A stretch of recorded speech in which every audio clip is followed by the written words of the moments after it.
Imola in Italy, venue for round 3 of the 1991 World Championship as the Formula One teams return to Europe. Williams have been pushing them very, very hard indeed, and some people here believe this is going to be Williams' weekend as it was here last year. Ferrari, well, 2 disappointing races to the start of the season, but they ended up being the quickest team in those 2 separate tests. So things are now turning around at Ferrari, but of course the pressure on that team here in Imola is great. It's going to be an exciting weekend. We've got that super division of 3 teams. We've got then the second division, which is going to be people like Jordan, Delara, the new Benetton, which we haven't seen very much of, and of course the Tyrrell Honda. As for the rest, well, they're going to make up the numbers. But any motor race in Italy for me is going to be fantastic, and I just can't wait for the weekend to start. Well, new cars, we've heard lots of changes since Brazil. It has been 5 weeks. Let's take a stroll now down pit lane and catch up with the new developments. McLaren won the first 2 Grand Prix of the season, Phoenix and then Brazil. And they come to Imola with 2 new cars ready to do the same thing all over again. That said, they're just developmental versions of the original car, and we spoke to Gerhard Berger about them. It's not a lot new. We have some new aerodynamic stuff that works quite well, and some small parts new. But the car was good in testing here, and I think we are competitive. But also Williams and Ferrari was very strong, so if I'm honest, I don't know how competitive we are, how strong the others are. There's perhaps some pressure on you to do well. It must be terribly difficult being Ayrton Senna's teammates.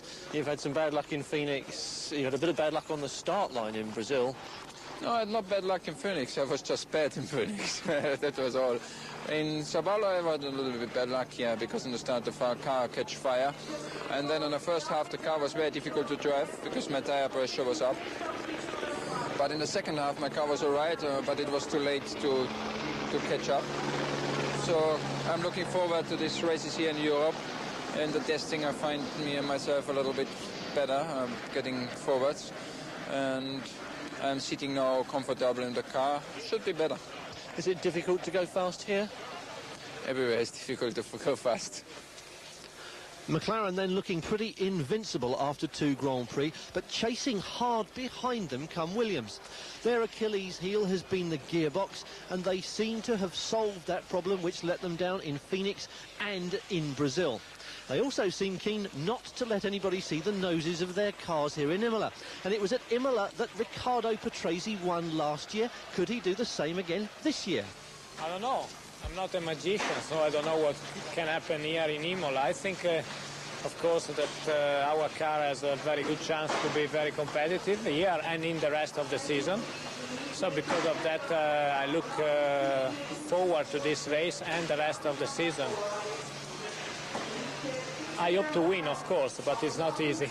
The gearbox problem, I gather, is fixed now, and I know the car was very quick at Silverstone. You must be feeling pretty confident.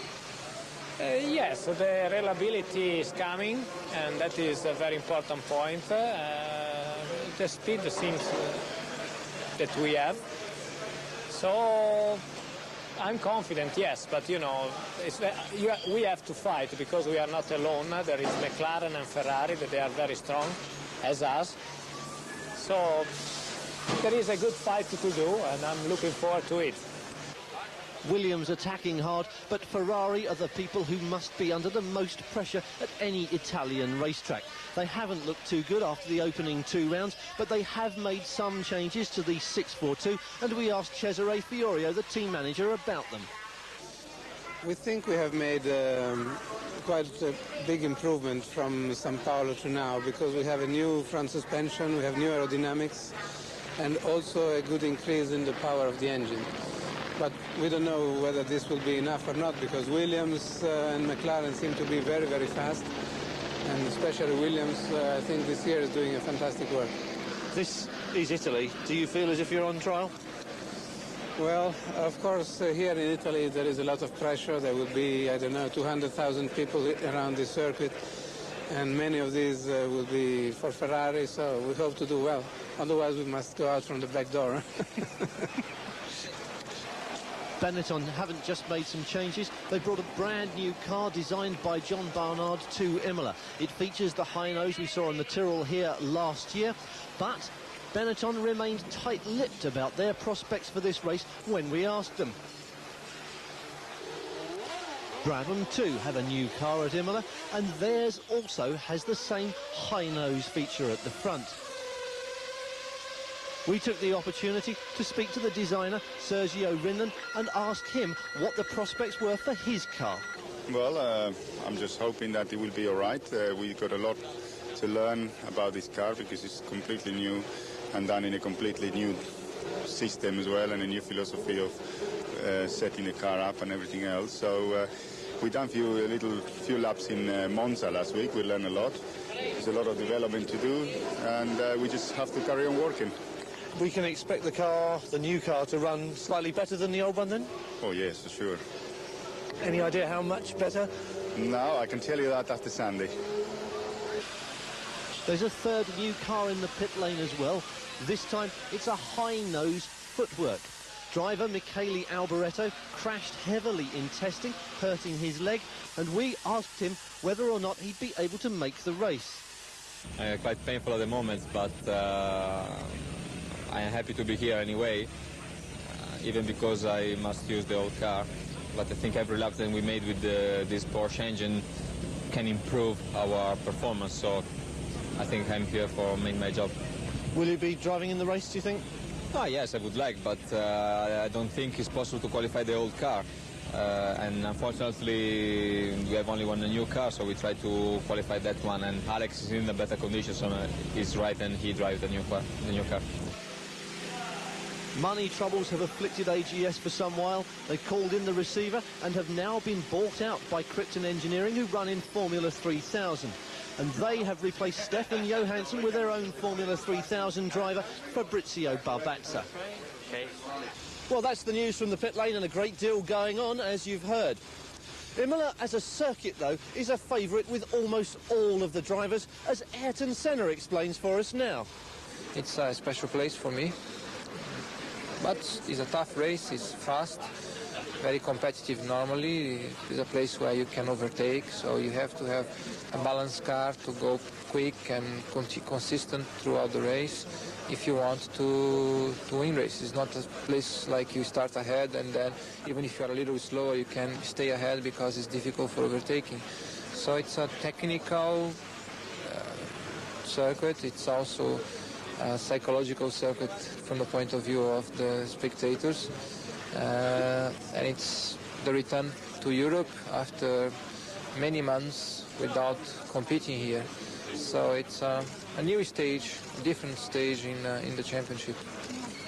Well, that's one view of the Imola circuit, but John Watson beside me here, who's the circuit likely to favour in terms of cars?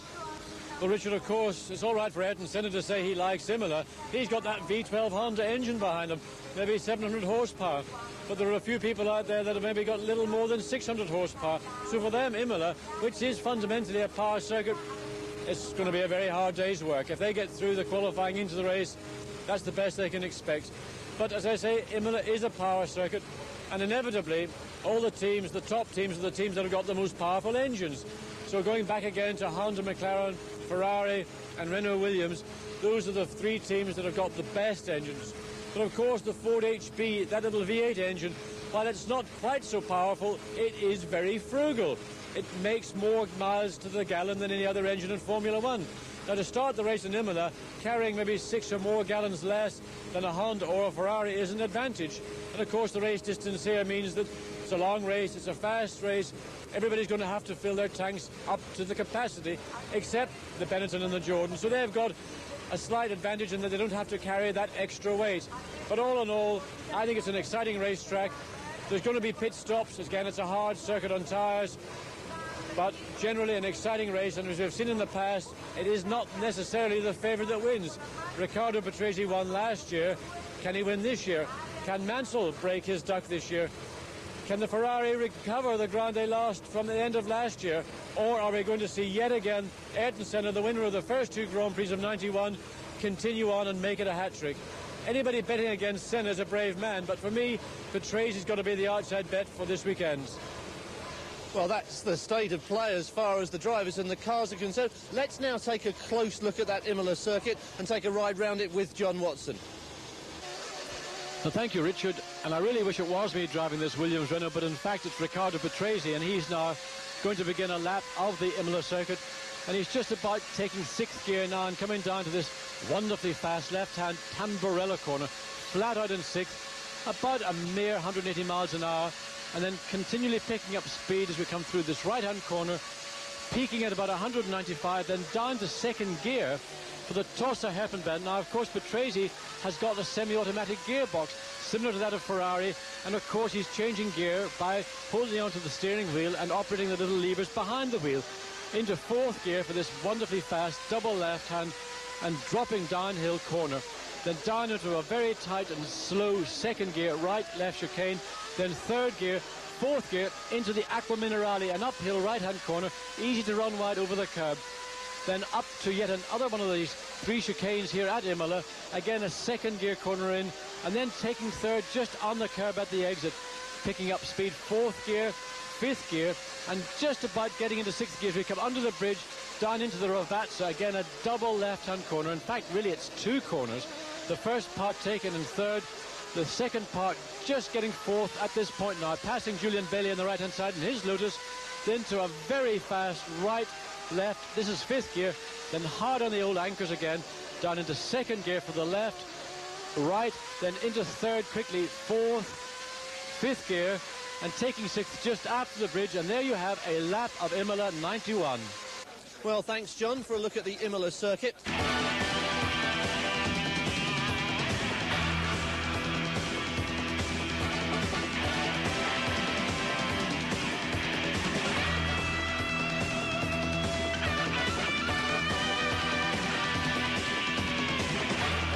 So, those 4 drivers going through into the qualifying session, and perhaps not the 4 we all expected to see.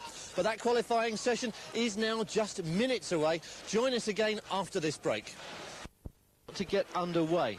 As we said before the break, the clouds were getting darker and lower. A few spots of rain have fallen here, and there is now some question as to whether this session may or may not be conducted in the wet. And here's a man who obviously has that question of weather very much on his mind, because Ayrton Senna is virtually the first person to take to the circuit, out at the beginning and setting himself up for what looks like being a flying lap. Well, Senna came onto the start-finish line. The tail of his McLaren Honda stepped out a little bit, so this is obviously a major qualifying attempt. Of course, the weather being a little bit unsure right now, we expect to see other people come out very shortly. Whatever Senna does, others will follow. But Senna on his first run down into the Tosa hairpin bend. That's that slow 2nd gear uphill corner at the end of the straight. Senna now accelerating up 4th gear, 5th gear. And this wonderful, it's a double apex left-hand corner, running out wide over that curb and back in for the second part of that corner, then down into another tight and slow right-left chicane that leads to the Acqua Minerale corner. 4th gear uphill double apex corner that leads on then again uphill to yet another chicane. The green flag's out now. I think that indicates that either there's slow traffic around or that the track is clear, with concern being that a few spots of rain that were falling. That is a warning to say the track is clear. But Senna with a fair bit of traffic to contend with. Not the most ideal lap for Senna. Everybody, of course, wanting to be out as soon as possible to ensure that they get a clear lap and the track is not wet. And now he's just about to complete that lap. Senna back onto the pit straight. Again, well over the curb, sliding around quite a lot. Let's see what the time is.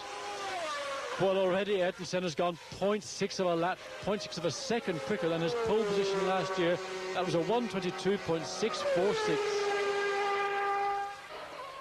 So, Alain Prost out on the circuit, and in his first qualifying lap, just 28 seconds into it, and Ferrari, of course, under enormous pressure to do well here. Yes, Richard, they've the first 2 Grand Prix of the season were disappointing to them.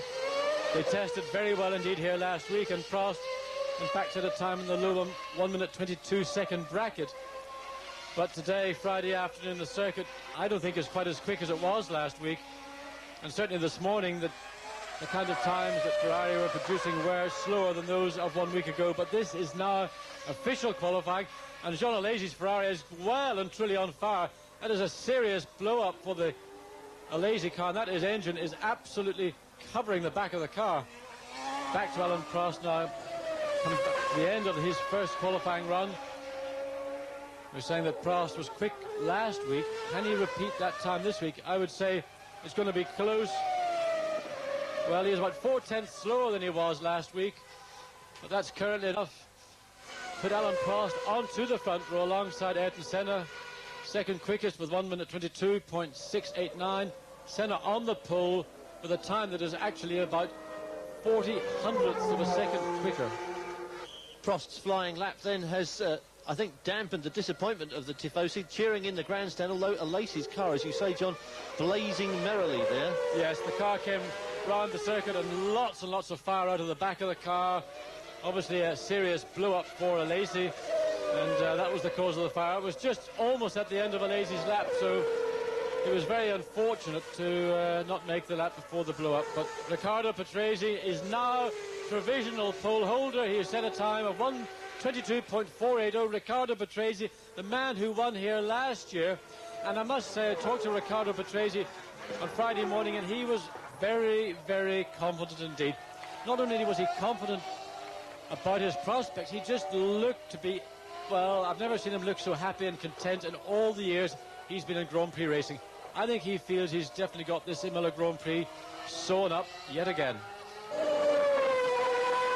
Well, now this should be interesting for us and for the Tifosi, because Alain Prost is back out, and it seems that Prost has decided to bet against the weather and run early.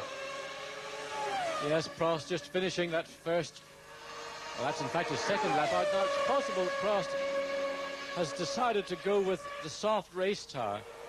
We never really know which tyre the teams are running. It's a closely guarded secret in these qualifying sessions, which tyre a team will choose, and it's quite possible that Ferrari or Prost or any number of other teams might choose one set of qualifiers, one set of soft race. If the difference in the tyre isn't so great, at least the soft race tyre gives you more chance to run the car, and Prost going very wide coming up that long downhill left-hand corner. But running in that soft set of race tyres gives you more time to assess the situation, the track conditions, and if you want to make a change to your car, at least you can get more than that one lap you get on a qualifier. So I think we'll have a look at Prost's time. He's using... assess how quickly he is getting around. I can tell you now, looking here, well, that's not a bad time, because that change of tarmac there, you go from two different shades of tarmac. I've got a baseline time for Prost, or if anybody else in that section of circuit. So it looks like it's going to be a reasonable time. But this will give him a chance to get through this final, very slow, very slippery chicane across the start-finish line. Well, look, Alain Prost is on the pole position. Gerhard Berger then. And again, we're forced to guess what tyres he's running, but he's on his fast lap now. At the moment, he's 1:22.96. Alain Prost is the quick man, 1:22.19. And Berger, too, is much more confident this weekend than he was in Brazil or Phoenix. He seems to be a much more happy and relaxed little soldier, doesn't he? Yes, I talked to Gerhard recently. In fact, he was testing at Silverstone during the week. And he is physically more comfortable. He fits this car now very well indeed. And this is a circuit, in spite of that awful accident 2 years ago, that he really enjoys. Now let's watch Berger at this same part of the circuit. Almost the same sort of time as Prost did when Prost got on the pole. So Berger is now on the way to a potential pole position lap. And he doesn't mess it up. In the remaining sort of few hundred meters, we might see yet another provisional pole setter before this 1 hour session finishes. But that was a bit messy through there. He didn't really get through and into the chicane as well as we expected. The consequence is 1:22.567 keeps Gerhard Berger. Oh, look at that. Riccardo Patrese is second. Berger has now deposed Senna. Senna is back to fourth. Berger third place. And it's all beginning to happen now. We've got Riccardo Patrese yet again. Patrese then second run.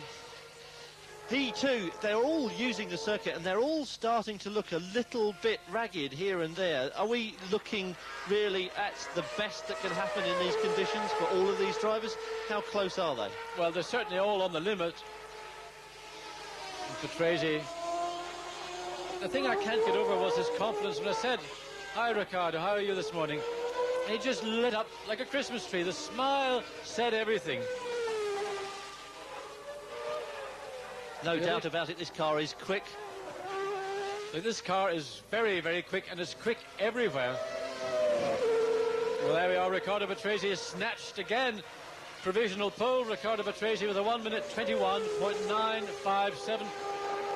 0.2 of a second quicker than the pole position, the provisional pole, Alain Prost, annexed just, well, 3 minutes ago.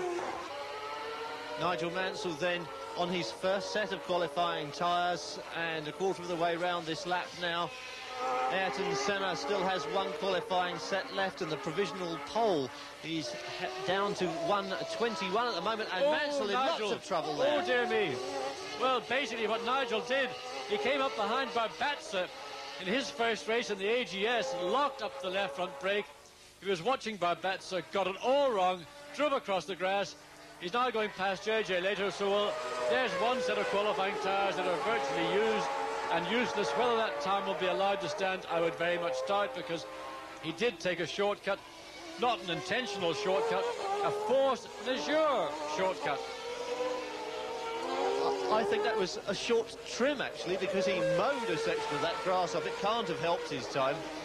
No, but he did get past the AGS of Barbazza. But I remember something like that happening last year for Nigel. That part of the circuit, of course, you're coming downhill. It's a very tight, let's look at it again. There you see the right front lock up. He knows he's not going to get through the chicane, so he actually just nails the throttle. Barbazza is almost attacked by Mansell's Williams from the left. He lets Mansell go on through. I would imagine that time will be disallowed. Whether the distance was actually any shorter or not, I'm not sure, but he certainly didn't follow the racetrack. And great disappointment for Mansell to come up against traffic at that particular part of the circuit. Das hätte zu einer wirklich gefährlichen Kollision kommen können. Und ich bin auch sicher, dass man in der Williams-Renault-Box über dieses Manöver nicht sehr glücklich war. Ayrton Senna seems yet again to have picked his moment rather well, circulating slowly. And he does build up a mental picture in these laps, not only of the circuit, but of where everything is in relation to him, and then just picks his moment. Yes, well, I mean, I have to say Ayrton Senna is the nearest thing to an astronaut in Grand Prix racing. The ability he has just to drive the car is one thing, but the mental commitment that he makes and his ability to absorb information, to think things out, is remarkable. Certainly in racing driver terms, there's never been a racing driver in my mind like Ayrton Senna. He is unquestionably one of the greats of Grand Prix racing, alongside people like Fangio, Clark, Moss, Stewart, all those post-war drivers that have currently been resurrected in various debates about who's been the best, who's your number one. But this man certainly has got to be in the equation of being one of the great racing drivers of all time, and certainly I would say the greatest man in the 90s.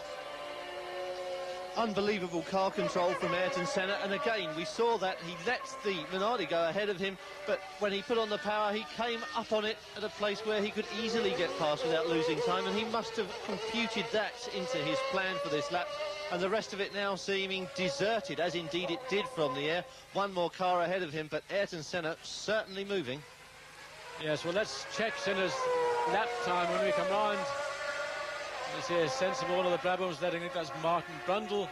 At this point, fractionally quicker. I reckon we might just see Ayrton Senna nick that provisional pole away from Riccardo Patrese. Remember, he's got to beat a 1 minute 21.957, and I think Senna's going to do it. He's a lot tidier and a lot cleaner. Whatever adjustments he made to that car have certainly done the trick, because this looks a tidier lap than the other one. Yes, he has. By a 1/10 of a second, he's done it. So Ayrton Senna does it again. In der ersten Reihe als schnellster des Trainings zum 55. Mal, und ich bin sicher, dass es keine schnelleren Zeiten mehr gibt. Aber schalten wir zurück wieder hier zum aktuellen Provisional pole position 121.877, just snatching it from Riccardo Patrese's 121.957. Alain Prost third quickest in the 122s, with Nigel Mansell making fourth fastest on his second run after that excursion onto the grass.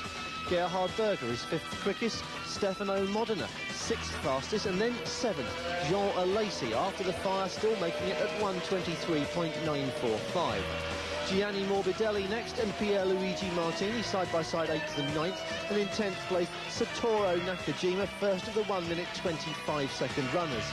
Then come Andrea De Cesaris and Bertrand Gachot, then Roberto Moreno and Nelson Piquet. Maurizio Gugelmin is 15th quickest, 16th JJ Leto, and 17th Eric Bernard. Martin Brundle, first man in the 1:26-second bracket, with Eric Comas behind him 19th, Aguri Suzuki 20th, and a fine effort from Eric van der Poel 21st. 22nd, it's Ivan Capelli, then Mark Blundell and Thierry Boutsen, 24th fastest. At 1:27, it's Mika Hakkinen and Julian Bailey just scraping ahead of the Provisional Cup. Out for the time being, Gabriele Tarquini, Fabrizio Barbazza, Alex Caffey with the new footwork, and Michele Alboreto with the old footwork. So, an interesting first day, very busy first day qualifying here at Imola, and coming between John Watson and myself, the source of all the aggravation, this, John, that you are clutching is what it's all about.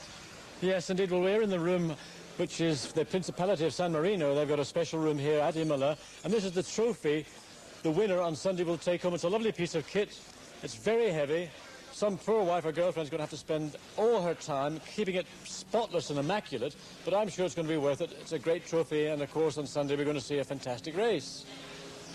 Well, before Sunday we have the second qualifying session. You can see that also on Eurosport. Don't forget to join us again for the second qualifying session from Imola.